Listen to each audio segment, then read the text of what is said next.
Good day. Welcome to the Corey Morgan Show. Well, we're into June. I'm looking forward to a beautiful day out here in Calgary. I think it is in most areas. I always start with the weather. Let's you guys get logged on and talking, but it's a nice benign area to start before I rant and rave and get on to all the other things going on out there. But, I'm not a winter person. I'm not. I despise winter. I despise the snow, the mud, the darkness, the rest. So I'm going to sit and enjoy it and keep pointing out how great it is when we're into summer and enjoying this weather right now. And I'll take it. I'll take every bit of it that I got. So I got a good show, as always, I like to think, going on today. A little later, I'm going to have guest Dave Bradley on. He was from one of the founders of Bitcoin Well. He's part of Bitcoin Brains. He's Bitcoin everything, this fella. And they've got a thing coming up called Bitcoin Rodeo. It's a big gathering in Calgary. So we're going to talk about of course, Bitcoin and the upcoming event. He's got JP Sears coming out to that. If you don't know who JP Sears is, check him out, actually. He's a fantastic comedian, very, very funny guy. And there'll be, other things going on at the Bitcoin gathering, but that'll certainly be one of the highlights there. All right, well, let's get on to what I'm going to start my ranting about. I might as well start something benign, non too controversial or anything like that. Let's talk about Pride Month. Yes, it's June, and it is Pride Month. Okay, it doesn't bother me. It really doesn't. I don't care. And that's the thing. So, it got me thinking on some things, though. And it's something that recently happened with me. I realized that Liberal Cabinet Minister Seamus O'Regan is gay. Oh, okay. I know it's not a profound revelation. It's been common knowledge for quite some time. And O'Regan hasn't made a secret of it. But despite myself being a rather avid political watcher, I actually didn't know O'Regan's sexual orientation. I doubtless must have run across references to it over the years, but it never really stuck in my memory because you know what? It doesn't matter. The only reason I suddenly noticed O'Regan's orientation was that he gave a rant in Parliament a few weeks ago about how people like him had rights suppressed in his lifetime. And I was wondering to myself, what the hell's this privileged white-bread man from Newfoundland going on about? There wasn't much Irish oppression. And I had to think about it and look into it. And then I realized, he's not straight. Okay.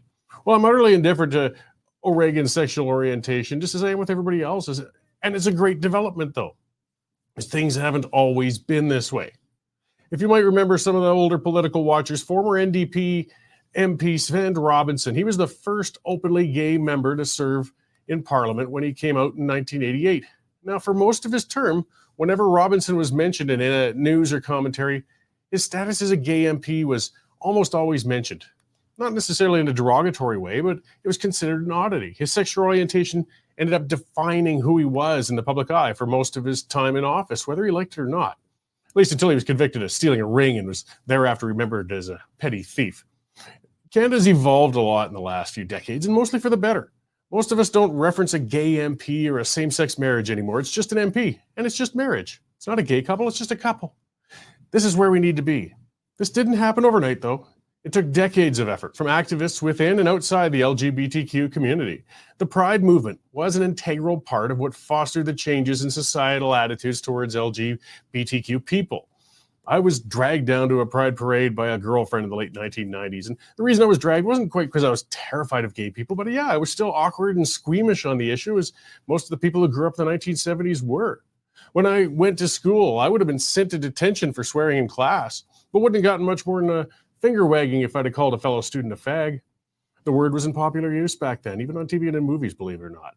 Spending a day around people from the LGBTQ community was good for me. It helped me grow out of my intolerance. The term pride is appropriate for the movement, too. LGBTQ, boy, those letters get to me, though. We're constantly told they should be ashamed of who they are and that they should keep their sexuality hidden and suppressed. I can understand why they want to celebrate who they are loudly and without shame at events. So pride's the right word. Pride parades and gatherings allowed for that. It's come up to now, though. Sexual orientation is protected by law. And LGBTQ people enjoy all the same rights as straight people do. More importantly, most people, most have learned to set aside prejudices and accept people for who they are. Sure, there's still some acts of intolerance and some hateful people out there, but that's a dwindling subset of society. But this led to a different problem. This has left radical activists with a quandary.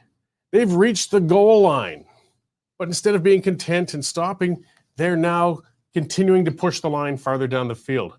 They're angry, they thrive on protest, and they're running out of things to protest for. That's why they're insisting on getting more militant at Pride events, and ironically exclusionary, as they're starting to pick and choose who's even allowed to attend them. People don't want to take their kids to a parade where a nude man is going to simulate sexual acts, as activists keep working to push the shock envelope. As the movement embraces more radical stances, they've begun eating their own. Edmonton canceled a pride parade a couple of years ago because Black Lives Matter activists got upset. And Philadelphia had their pride parade disrupted by the ridiculous Queers for Palestine movement. This week, Winnipeg's pride parade was reportedly temporarily blocked by Queers for Palestine activists. Queers for Palestine. Really, guys, really think a little harder. And this was apparently in the traditions, this is their words, of two-spirit, queer, and trans resistance. What the hell does that even mean? Are we really expected to embrace and respect groups this nutty? It isn't enough to be tolerant or accepting anymore. Activists now are demanding open displays of support for their cause.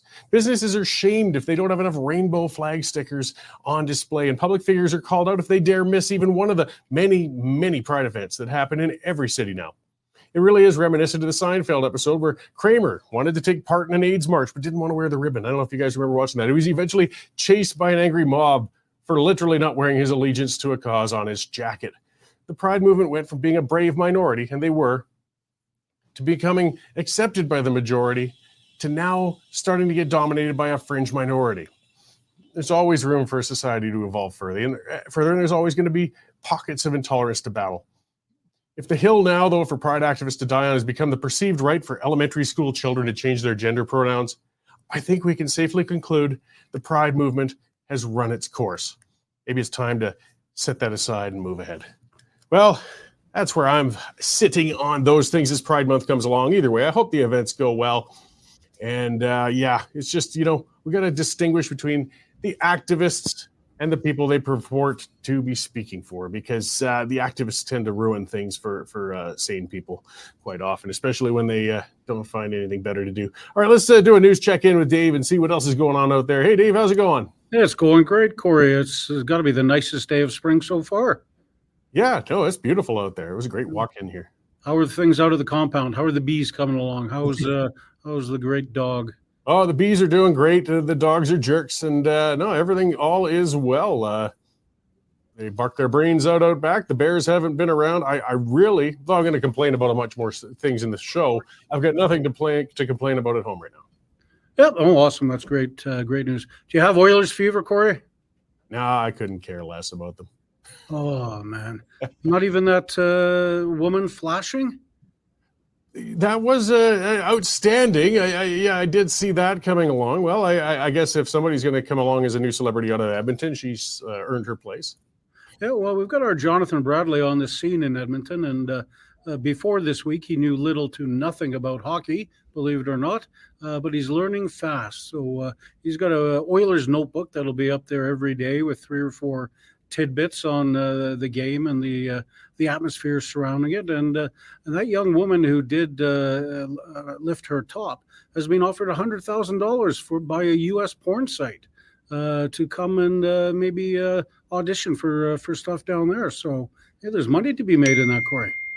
Well, didn't something similar when it was during the Calgary Stampede, and there was that one young lady in an alley who got herself sort of pierced from a couple directions? She did some porn after that as well. I don't know if it was a good lifetime direction for her, but she profited from it. Yeah, she became a stripper on the D circuit, I think. Oh, wow. Lots of good news happening today, Corey, other than the Oilers. WestJet has introduced a new ultra-low fare, which they say is, you can basically just book a seat at the last minute. You have no choice of to where you sit. You sit at the back of the plane, and you get to board last, and no hand luggage and all that sort of good stuff. Air Canada, on the other hand, countered today with an offer of free food and booze on all Canadian flights. So they obviously saw a marketing opportunity there, and I think quite brilliantly jumped on it. The big news story of the last couple of days, Corey, has been dominated by the spy scandal happening down in Ottawa, where it's been revealed some of our elected MPs are actually spies for foreign countries. So our Jen Gerson has got the latest on that. If you're planning a European holiday, Foreign Affairs has just increased the terrorism alert for Italy, of all places. and other places in Europe. So we've got that story up. Mike Thomas, our real estate expert, is taking a look at the Bank of Canada dropping their prime rate today by a quarter point, and he's got a story on what it will mean for your mortgage if you'd hold a variable rate. And the sort of the head scratcher of the day, Corey, is the head of the Canadian Medical Association says vaccine injured people don't exist. She says there's no such thing as a vaccine injury, which I find quite strange because the government's been paying out, lots of money for people who are vaccine injured. So for Canada's top doctor to say that it doesn't exist, doesn't happen, quite frankly, is astonishing. Yeah, I mean, I can understand some of the debate on the degree of risk or the degree of injuries and everything, but to say they aren't outright happening whatsoever, well, then they should close that hole for all those payouts they've been doing. Oh, exactly. It's a strange thing to say, for sure. We'll be, I'm sure, talking about that whole pandemic and government response for many years to come yet. I don't know Sure, you will. Solution. Probably also on the pipeline tonight, too. More than likely. All right. Well, I'll let you get back to gathering all that good news stuff there for us, Dave, and I'll see you after the show. Thanks, Corey. All right. This is our news editor, Dave Naylor. And yes, as you see, lots of stories, busy as always, all sorts of things going on out there. This is where I like to remind everybody the reason Dave's out there, Jen, Jonathan Bradley, all those folks, is because you guys have been subscribing. We don't take government dollars, guys. We thrive on advertising and subscription. So if you haven't subscribed yet, get on there. westernstandard.news/subscription, $9.99 a month, $100 a year, just like a newspaper subscription. It's well worth it, and it keeps us rolling. And there's just lots and lots to cover. And we put more news stories out than pretty much any other publication. I know we put out more than any other in the West at this time with this full newsroom. So, I see a commenter, Cheryl Don, they're saying, what happened to the pipeline? Couldn't find it on the Western Standard Rumble channel. I'm not sure. I don't go to the Rumble channel that much. I do know if you go to the YouTube channel and under our channel and live, you'll be able to find all the pipelines there, though. I imagine it should be on Rumble somewhere, but I'm not too sure, Cheryl, but hopefully you can find it because, that's the show that we'll be on later where we break down with a panel and discuss a few other things. It was interesting with WestJet, and they're talking about that, and, they've basically come to a point of absolute no frills. So, even if you want to carry on bag now, you'll have to pay a little extra for that.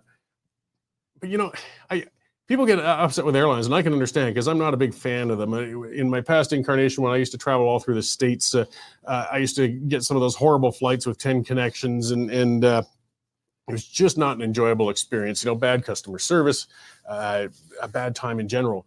But at the same time, flying in a lot of ways, even though it might not feel like it to some people, is cheaper than it's ever been, guys. It's not like it was when I was a kid. When you're 30 years ago, flying was a luxury. It's something you rarely did. You didn't hear about people now who say, I'm going to fly out to Toronto for a couple of days and come back after the weekend. You didn't do that unless you were getting way up in the ultra rich.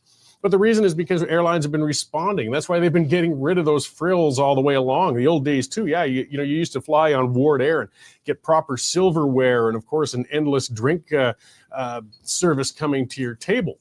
But it was extremely expensive relative to the incomes of that time. And now we've pushed it down to the point where everybody's enraged at the lack of service. But that's the only way you're going to get the cheap prices too. It's difficult. I don't know. WestJet, it's too bad. They're not really the up-and-comer anymore they used to be. I mean, they're another big airline. That kind of happens with a successful company. You're not the little cottage place anymore. You've turned into who you were fighting to begin with. But the good sign to see is, of all places, Air Canada responding and competing, because that's the way to solve these issues. Competition, that's the way to do it. That's why Air Canada used to be so horrible 30 years ago. They didn't have competition. They were a government-run airline back then. And they're still sort of coming out of that attitude. To see the two of them kind of going at it and competing for the amount of service they can offer you for what prices, I think it is good for us actually in general, though flying these days, again, still is miserable. I like the idea of fewer people having carry-on luggage because that's one of the things I used to hate. You land on the tarmac, the guy in the seat next to you gets up and he's standing with his butt in your face and he's trying to get his giant bag that he stuffed into the overhead compartment out of there, and it's still 10 minutes before they're going to open the bloody door. If there's no bags at all, I'm happier with that. It makes the flight a little less miserable and unpleasant. All right, I'll be miserable and unpleasant on some more things in a little while, but it's time to get to our guest, and that's Dave Bradley. He was on a couple of years ago, I believe we've had him on before, and now I see he's listed as the strongest and best looking Bitcoin entrepreneur in Canada, apparently. And I'm not sure who bestowed that title, but it's a modest one without doubt. And but Dave Bradley is the authority on all things Bitcoin. There's no doubt about that. So welcome to the show, Dave. Thanks for having me. So I brought you on because you've got the upcoming, and it's not your first one, but this Bitcoin Rodeo is coming up in Calgary. You've got a huge list of speakers. This event's going to be going on for a while. It's I guess if people are interested in all things Bitcoin, that's going to be the place to go. Yeah, so it's a conference that we're putting on July 2nd and 3rd. It's downtown Calgary at the Grand Theatre. It's a great venue that we've done some conferences in the past there as well. And yeah, we've got an amazing lineup headlined by JP Sears, who is like the most famous guy that nobody knows who he is, or nobody knows what his name is. He's that comedian with the long red hair who's always making fun of the government. Most people have probably seen him on TikTok and Instagram and whatnot. And yeah, we've got an amazing lineup, and we're aiming to really put on a conference that kind of answers the question of like, why Bitcoin?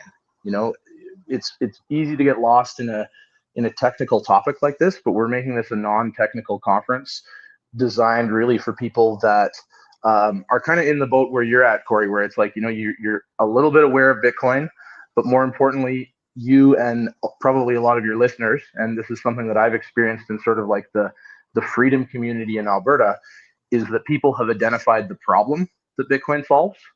And namely, that problem is the out of control printing and then spending of money by our federal government. And, you know, we're all sort of starting to feel that bite now. Like a couple of years ago, probably even last time I was on your show, if we were to talk to an average person about inflation, you know, people have heard of it. Maybe some people knew what it was, but it was kind of like this nebulous thing that the government reports on that like didn't really hurt most people. And nowadays it's like, you know, if you've been to the grocery store, you can feel it, right? Like a steak is triple what it was 5 years ago. And so now I think with the, you know, very overzealous and ridiculous response that the governments of the world had to COVID, there are a lot more people that are sort of starting to wake up to this idea that maybe we shouldn't listen to everything that they tell us. And Bitcoin, I think, is kind of the tip of the spear of the response to that. So if you don't trust Justin Trudeau, why would you use money that he can print for free? Absolutely, and it's certainly growing these days. But I mean, one question I have then, Bitcoin's kind of it's the big one. It was the first one on the block, but there's a number of other currencies out there. Why is Bitcoin the one to gravitate to versus the other ones? Yeah, so the other currencies, cryptocurrencies as they're called, are generally anywhere between a really bad idea and a scam. And a lot of them are fueled by a lot of technobabble, trying to dazzle people with technical terms that make them sound important and interesting. But really what it all comes down to is just a single thing that separates Bitcoin both from all of those other currencies as well as all of the fiat currencies of the world. And that's the fact that there's no one in charge. So there's no one who can be like, I'm going to change the supply of Bitcoin. Whereas with Ethereum, for example, the number 2, they have a literal conference call where they decide what the supply of the currency is. And so instead of central bankers, you have basement nerds deciding what the currency supply is. And that might be better, but it's still a problem, because if you give someone the power to print the money that you use, they will. They'll print the money and spend it every single time. And so Bitcoin is unique in that there is no one in charge. And part of the reason for that is because very early on, it was worth basically nothing. And so the founder a lot of people think he may have died, but the founder has disappeared and certainly abdicated control of the project. Whereas all the other ones have a founder who's there, they have a board of governance, they have a corporation behind them in most cases. And really they're just, in most cases, more like a Ponzi scheme than, an actual currency. Yeah, so Bitcoin, I mean, I actually took part in a program we had here at the Western Standard where part of my salary would go towards come to me in Bitcoin, and the Standard was matching with it a few years ago. And I didn't really pay much attention to it. We just kind of let it build up and go. And we had a look, we started watching about 6 months ago. Whoa, I mean, that's a healthy little fund that built up off to the side there. Though, I mean, Bitcoin had its ups and downs and some volatility in the short term. the general trend has been up, but is that what somebody should look at Bitcoin for, as more of a longer term place to put money, or is there more practical short term use for it too? Yeah, I mean, I would say that the most effective way to use Bitcoin is a long term savings tool, because it is very volatile, and most things that we use are priced in dollars. So it's important to us that our spending power in dollars is pretty constant over time. So if you need to buy something major in a month, storing it in Bitcoin until then might not be the best idea, because your purchasing power could go up drastically or down drastically in that month. Whereas, like you said, over a longer period of time, there's never been a time when you couldn't buy Bitcoin, wait 5 years, and be massively up in dollar terms. And part of that is, the price of Bitcoin is going up as more people are speculating. It's easier to buy. We have ETFs around the world, but really the big driver to that is not actually that Bitcoin is going up; it's that the dollar is going down. Right? Our dollars are becoming more and more plentiful. The Canadian government has printed an absolutely unprecedented amount of money in the last 4 years. We've printed more than any other G7 nation, and we've really got addicted to this free, cheap money. And you can see that with the Bank of Canada decision today, where we're the first G7 nation to lower our rates in a time when governments all over the Western world, really all over the world, have been battling this inflation bug. And we hear numbers like inflation is down, and people assume in a lot of cases that means the prices are going to go back to where they were. That just means they're not going up as fast as they were last year. And there's also a lot of questions about how they measure that inflation. And I think most people would agree that we're not in an economy where we're in a reasonable inflation rate at all right now. If you're spending money on the regular basis, you can feel those costs going up and up and up. And this move back towards lower interest rates is just going to make that worse. Yeah, well, and it gets into a complicated realm. Like they talk about the preferred inflation rate. There's an assumption among economists that our society is supposed to work with a constant inflation rate. It should always, the value of the buying power of the currency should always essentially be going down. And you've just got to hope then that your own income or investments or something is rising by more than they figure 2 to 3% is a good inflation rate. But it means you're always kind of climbing uphill no matter what you do. Yeah, and I mean, people can argue about whether a 2% inflation rate is good or not. But I think the actual fallacy comes down to this idea that, you can have some ivory tower economists pulling levers and managing the entire economy, right? Like, that's just ridiculous. And I think that's a fallacy that we've seen from our leadership around the world in a lot of areas, where they believe that, we can model, we can control, we can understand these extremely complex systems like the climate, an ecosystem, the ocean, the economy. Like, these are systems with way too many inputs for humans to understand, let alone control or affect in a meaningful, deliberate way.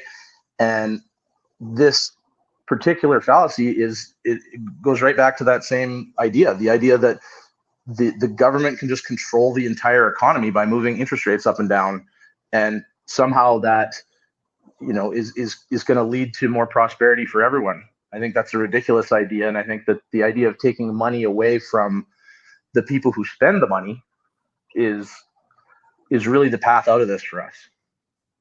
Yeah, so the practicality of Bitcoin, I got to admit, I just took the simple route, though. I got it set up. It just goes in, it goes I've never actually drawn from it. I mean, eventually, presumably, I'll want to convert it or use it for something. It is getting more accepted and easier to do, but it's still kind of foreign to a lot of us. There's more businesses accepting that or able to convert that now? Or? Yeah, and so we've been for the first 15 years of Bitcoin's life, the main use case has been to store value. And that's the core function of money, really, is it needs to be able to take the value you create with your time and store it so that you can use it later somewhere else. And then once your money can do that, you want it to be a medium of exchange, which is what you're talking about now, and being able to spend it at different places. And some companies that I'm involved in, like Bitcoin Well, that's been a sponsor of the Western Standard.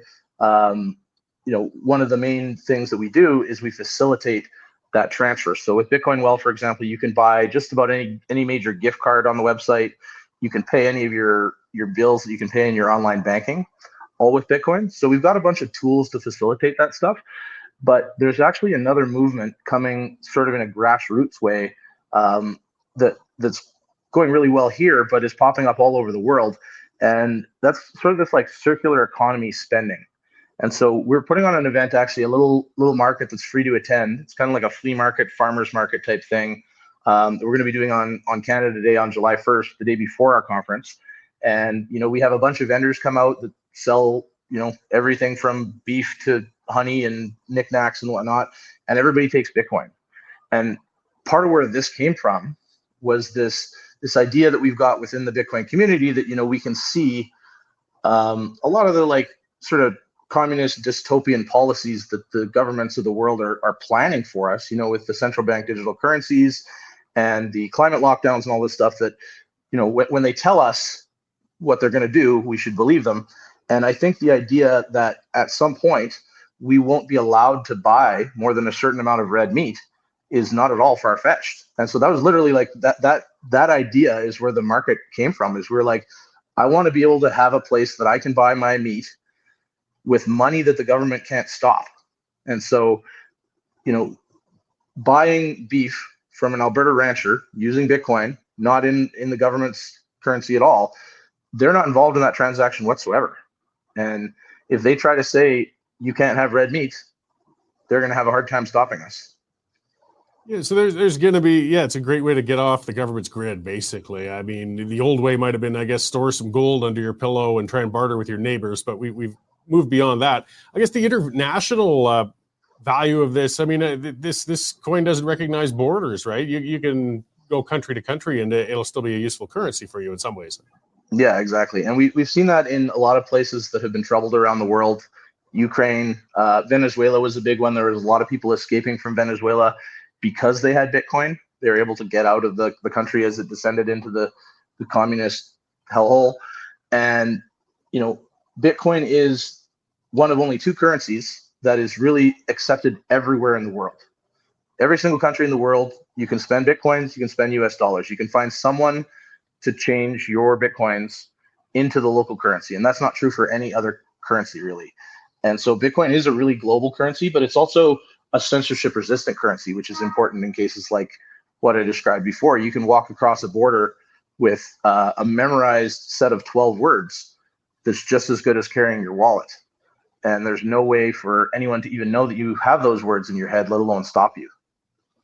Well, true enough. I mean, you can't pickpocket somebody's Bitcoin typically unless you're doing something really stupid.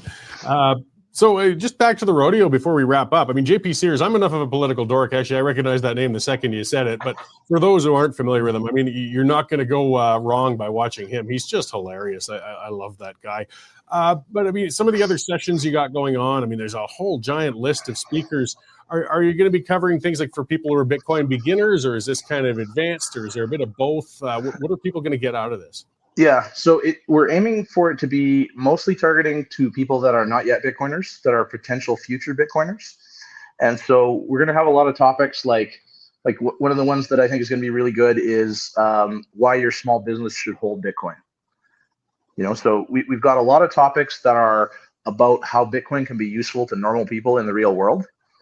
And then we've got some topics that are also about like how Bitcoin is changing the world and how fiat currency is changing the world. So another one that I'm really excited for is about how the debasement of money around the world is affecting our culture.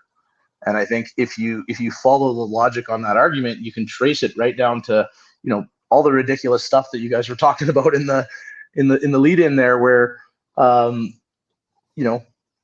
ridiculous does stuff have to get? How much credibility do we have to give these people that are performing all of these ridiculous acts? And this debasement of our culture ultimately comes back to the fact that our money, which is supposed to create a link between a person's actions and the outcome for their lives, is broken. It doesn't do that. The idea of like the American dream, so to speak, where you can work harder, earn more money, and have a better life, doesn't work if a huge percentage of the value of the money that you're earning is being stolen by the federal government and spent on their pet projects.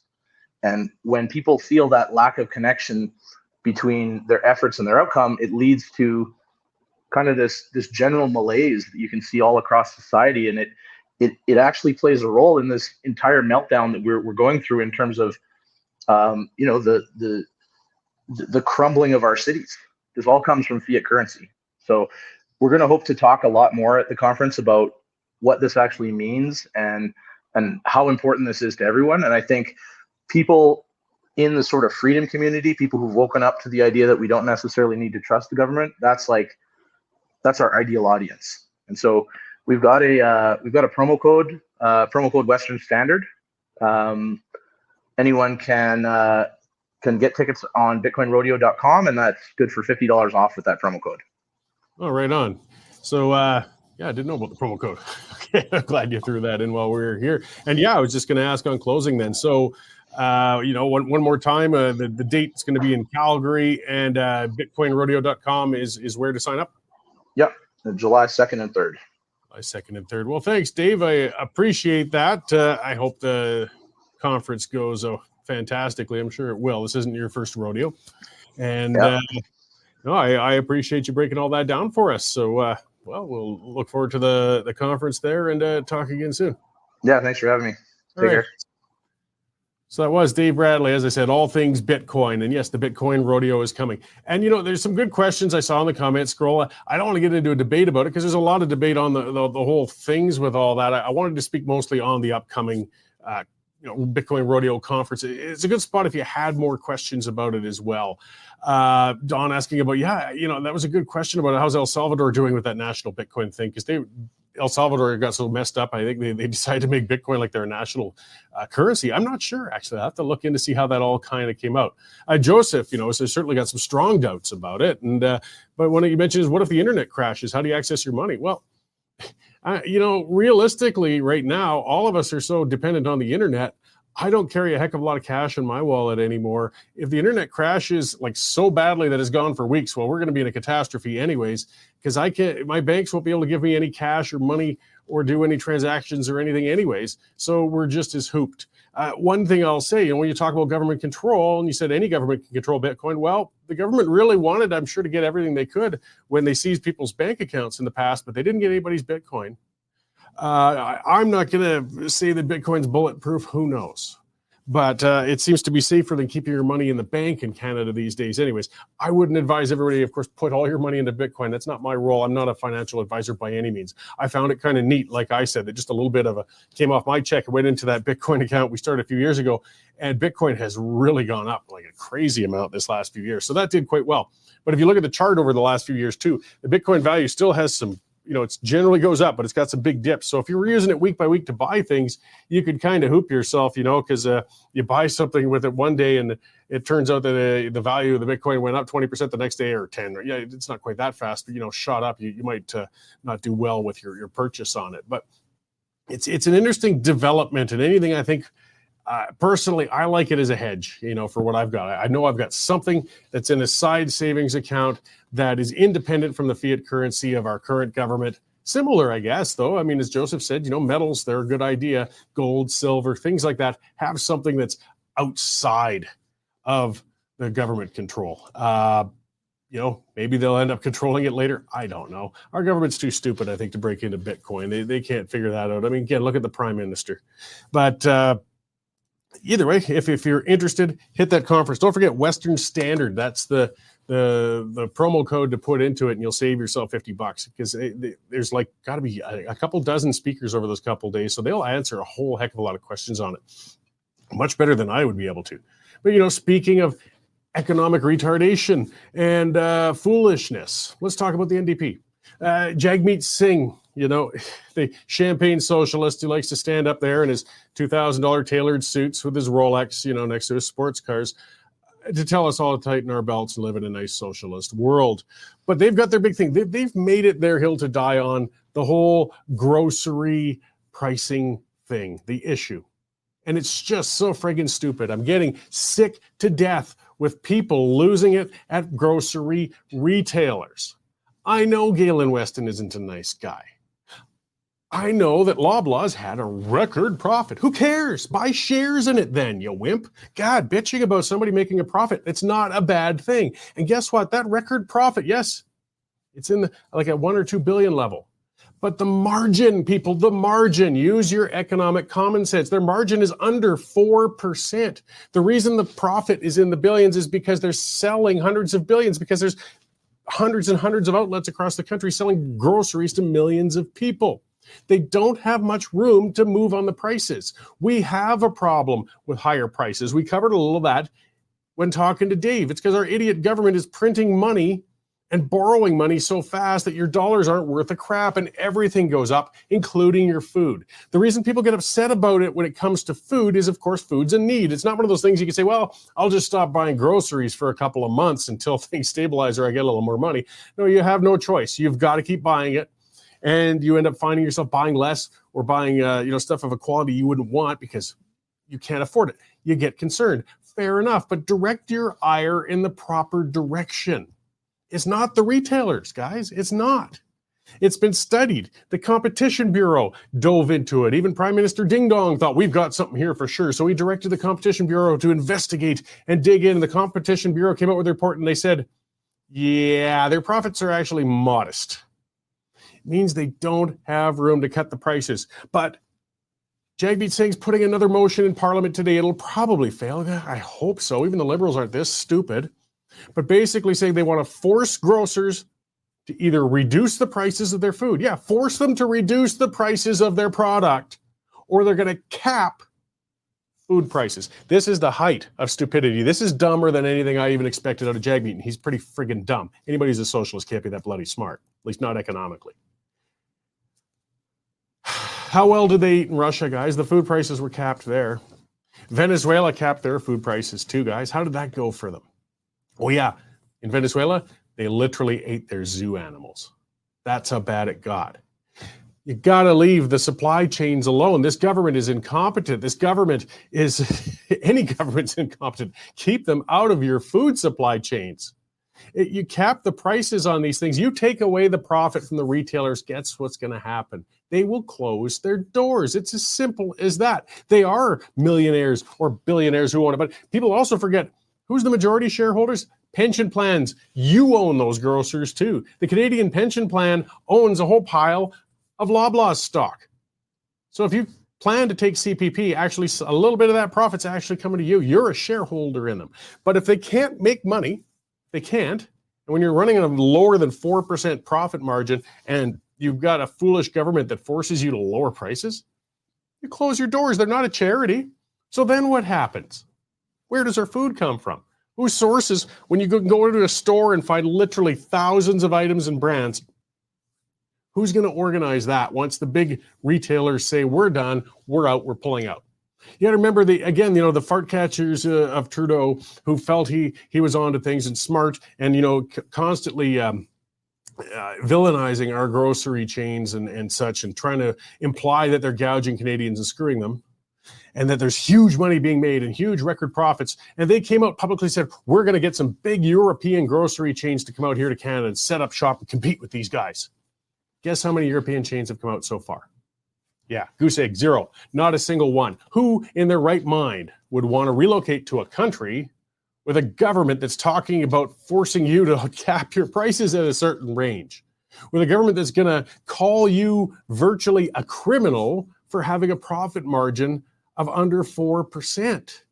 If you've got a problem with profit margins, fine. Check out the banks. Their profit margins are around 20%.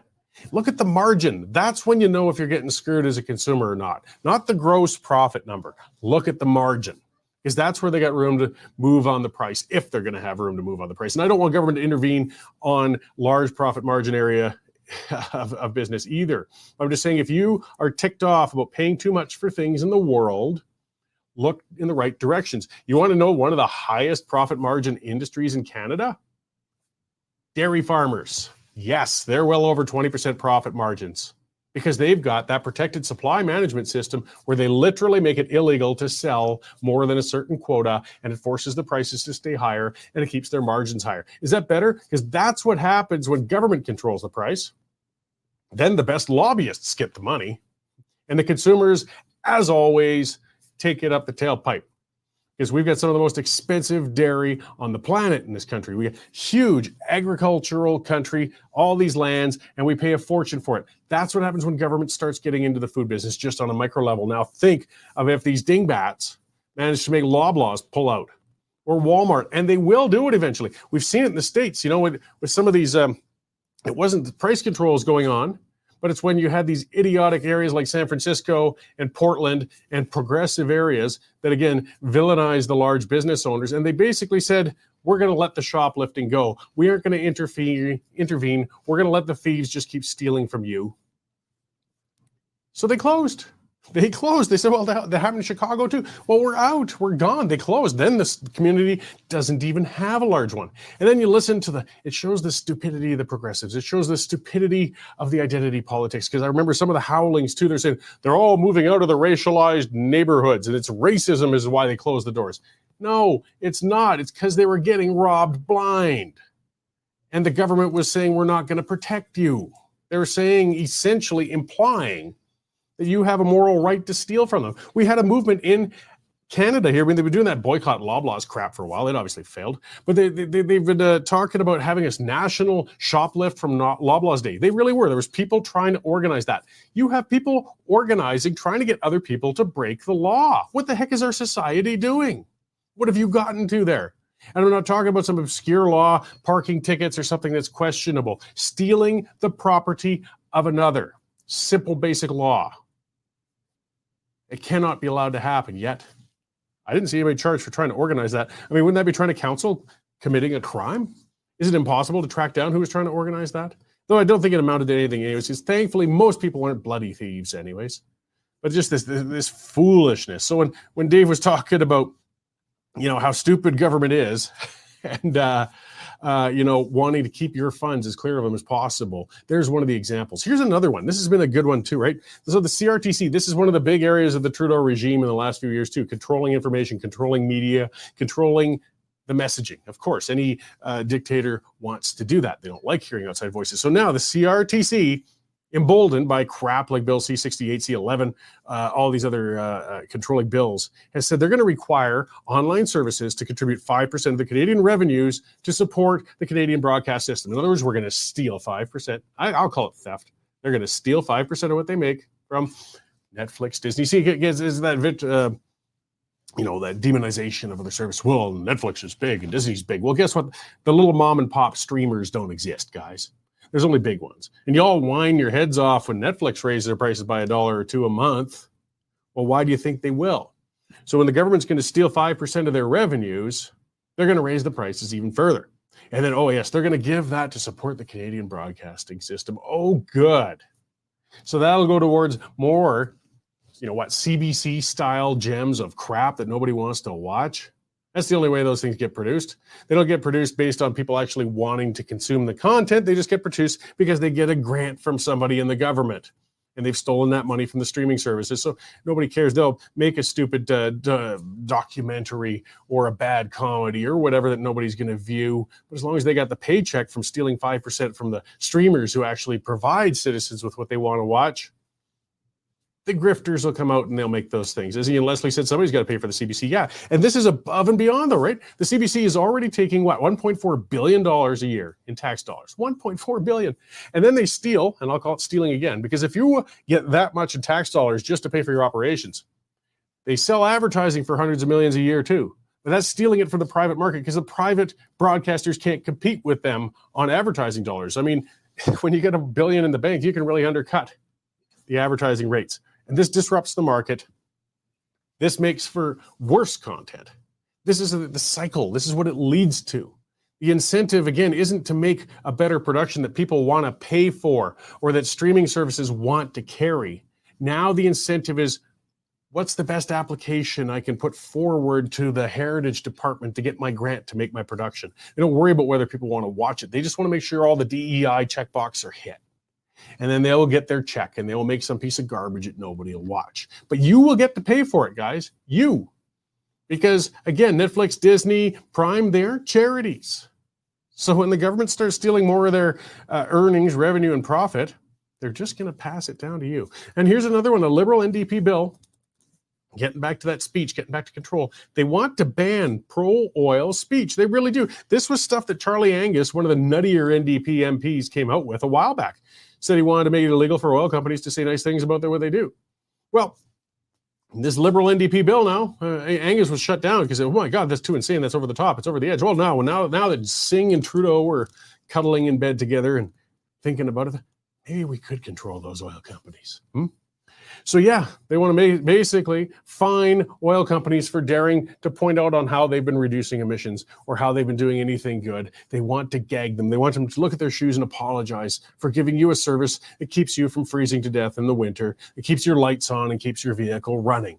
And of course, employs hundreds of thousands of Canadians, brings billions and billions into the economy, funds all your bloody social welfare programs. But we've got to call them jerks for having dared done so.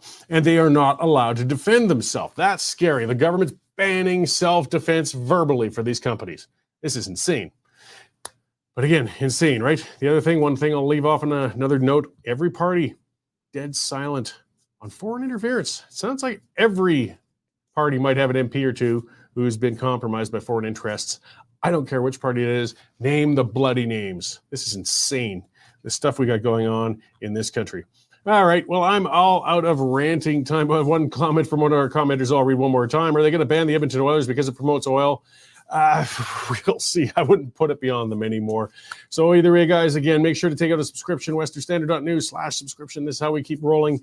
Watch the pipeline. The three of us will be on breaking down some more issues later tonight. And of course, it'll be on all our channels. Share these channels. Get more people out there. This is how we can beat the old legacy media and the government, staying independent. So thank you all for tuning in today, guys, and I will see you all again at this time next week.